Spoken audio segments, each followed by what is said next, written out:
And now, First Warn 5 weather with meteorologist Andrew Chung.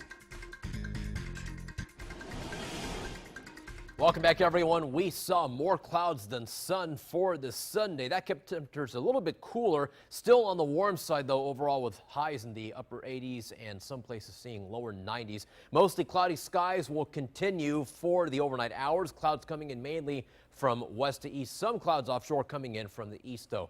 Temperatures right now are not too bad. 75 for you folks in Weslaco and Brownsville, 79 in McAllen, 70 in Harlingen. We've got winds from the east-southeast at 7 miles an hour, and the humidity is 58%. So tomorrow morning, the little kids may want a light sweater or jacket before school tomorrow. We're looking at a temperature of 70 degrees at 8 a.m., so a bit on the mild side, perhaps even borderline cool, but the older kids can get away with short sleeves. 85 degrees at noon, still partly sunny, maybe a stray shower possible. We're up to 87 degrees at 5 o'clock tomorrow afternoon, also with a very slight chance of a shower.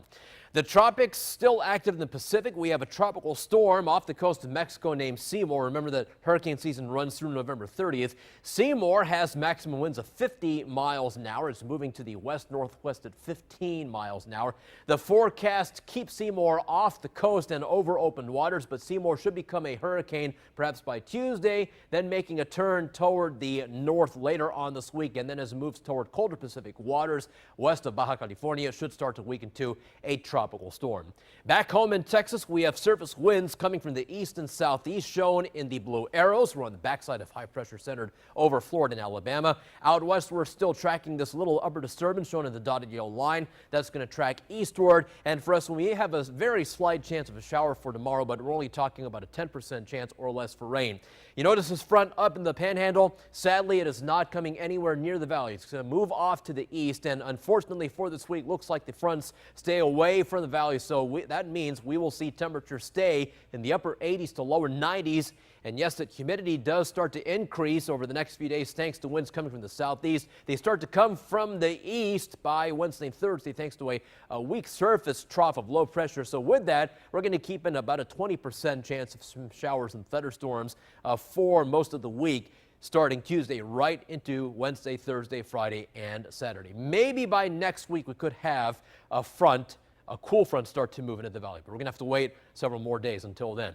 On Future Track, we zoom in here. You can see mostly cloudy skies for tonight, maybe a few coastal showers in the morning tomorrow. Otherwise, mainly dry, about a 10% chance or less for some showers. It's partly sunny for tomorrow afternoon, partly cloudy for Tuesday. And here are the rain chances. Mainly dry tomorrow, 10% or less, 20% for Tuesday, and a 20% chance of rain for Wednesday. On the water, we have winds out of the southeast to east at 7 to 13 knots. Bay waters are a light chop tonight, moderate tomorrow. Next tide is a high tide at 12:32 tomorrow morning. Seas are 2 to 3 feet. The rip current risk for Monday is moderate.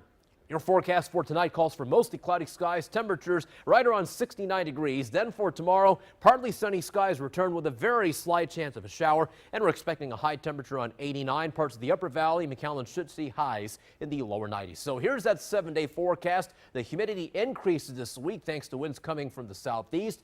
10% chance of rain tomorrow, and then we have a 20% chance of rain Tuesday, Wednesday, Thursday, Friday, and at this point for Saturday to Sunday. The high temperatures are in the upper 80s to lower 90s. At least the morning lows each day are not too bad. They're going to be even a little bit on the cool side in the upper 60s for each morning. Steve and Brandon. You know, these cooler temps, I love it because I'm paying less on my electricity bill, which is always good, but it helps make football just a little more enjoyable.